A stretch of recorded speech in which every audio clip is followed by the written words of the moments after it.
IAS Smita Sabharwal పేరు తెలియని వారు రెండు తెలుగు రాష్ట్రాల్లో ఎవరూ ఉండరు. గత 9.5 సంవత్సరాలుగా తెలంగాణ సీఎంఓలో కీలక అధికారినిగా ఉన్నారు.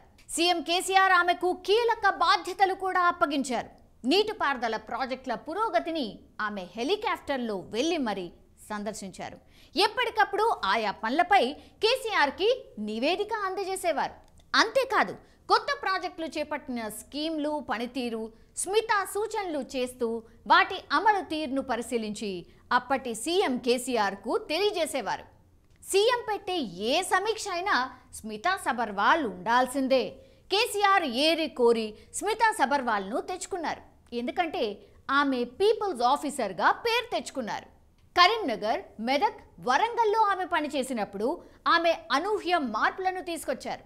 రోజుకు 200 మంది తమ సమస్యలతో వచ్చిన ఓపికగా వారి కష్టాలను తీర్చేవారు.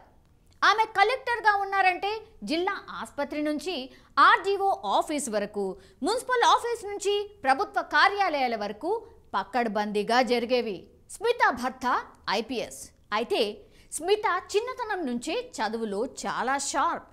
అతి చిన్న వయసులో ఐఏఎస్ ఆఫీసర్గా దేశంలోనే రికార్డు స్థాయిలో క్రియేట్ చేశారు.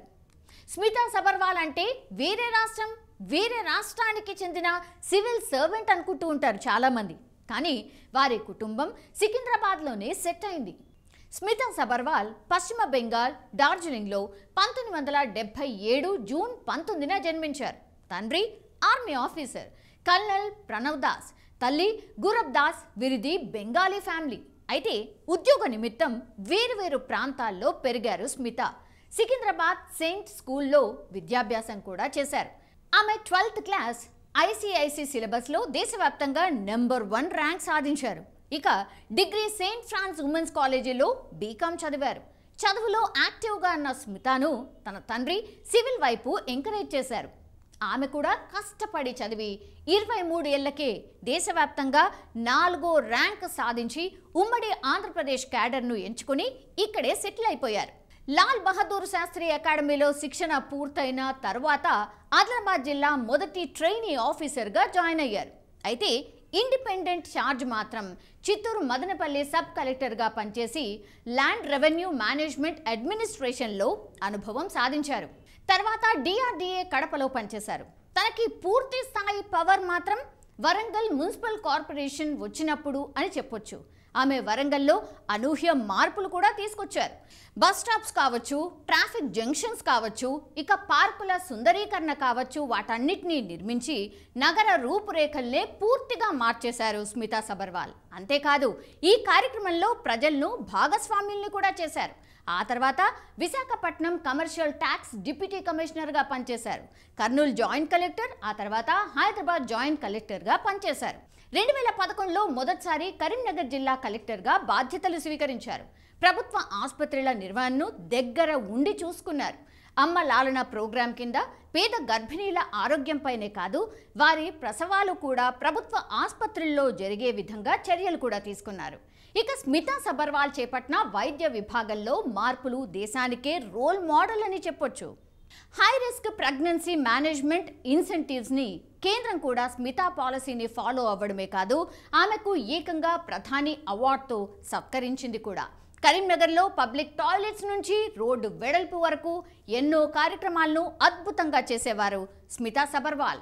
2013లో స్మితా సబర్వాల్కి మరోసారి కేంద్ర పురస్కారం దక్కింది. ఆ తర్వాత ఎన్నికలను కూడా ఓటర్ పండుగ పేరుతో ఓటింగ్ పర్సంటేజ్ పెంచేలా పనిచేసి మంచి గుర్తింపు తెచ్చుకున్నారు స్మిత. మెదక్ కలెక్టర్గా ఉంటూ ప్రతి ఆసుపత్రిలో పేదలకి వైద్యం అందేలా చూశారు. ఉద్యోగుల పనితీరుతో పాటు అటెండెన్స్ స్కైప్ ద్వారా పరిశీలించి వాటి రూపురేఖల్ని కూడా పూర్తిగా మార్చేశారు. నాటి తెలంగాణ సీఎం కేసీఆర్ స్మితా సబర్వాల్ పనితనం చూసి కీలక బాధ్యతలు అప్పగించారు. నాటి నుంచి మిషన్ భగీరథ కావచ్చు, మిషన్ కాకతీయ, కాళేశ్వరం నుంచి రంగారెడ్డి ప్రాజెక్టు వరకు ఆయా నిర్మాణాలను దగ్గరుండి పరిశీలించారు స్మితా సబర్వాల్. 2023లో కేసీఆర్ ప్రభుత్వం దిగిన తర్వాత వివాదాస్పదమైపోయారు స్మిత. చివరికి నీటిపారుదల శాఖ ముఖ్య కార్యదర్శి బాధ్యతల్లో ఉన్నారు. కానీ సీఎం రేవంత్ రెడ్డి ప్రమాణ స్వీకారానికి ఆ తర్వాత కూడా ఆయన్ని ఎప్పుడూ కలవలేదు. మంత్రి ఉత్తమ్ సమీక్షలో కూడా లేకపోవడంతో వివాదాస్పదమైపోయింది.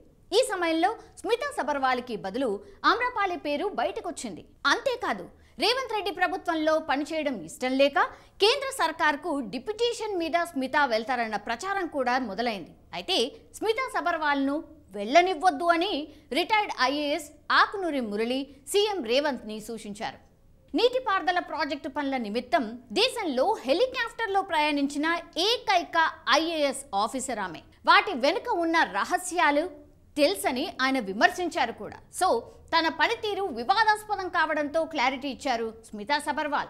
తాను ఎక్కడికి వెళ్లడం లేదని, తెలంగాణలో ఉంటానని స్పష్టం చేశారు. నా మీద కొంతమంది అసత్య ప్రచారాలు చేస్తున్నారని కూడా ఫైర్ అయ్యారు. కొత్త సర్కారు ఏ బాధ్యతలు అప్పగించినా చేస్తానని ఆమె చెప్పుకొచ్చారు. ఇక స్మితా సబర్వాల్ భర్త అకున్ సబర్వాల్ను ప్రేమించి పెళ్లి చేసుకున్నారు. ఇద్దరు సివిల్ సర్వెంట్స్, వీరికి 2 పిల్లలు. అయితే మంత్రి సీతక్కని కలిసిన తర్వాత తెలంగాణ ప్రభుత్వంలో పనిచేస్తా అని స్మితా సబర్వాల్ క్లారిటీ ఇచ్చేశారు. ఇది స్మితా సబర్వాల్ బయోగ్రఫీ.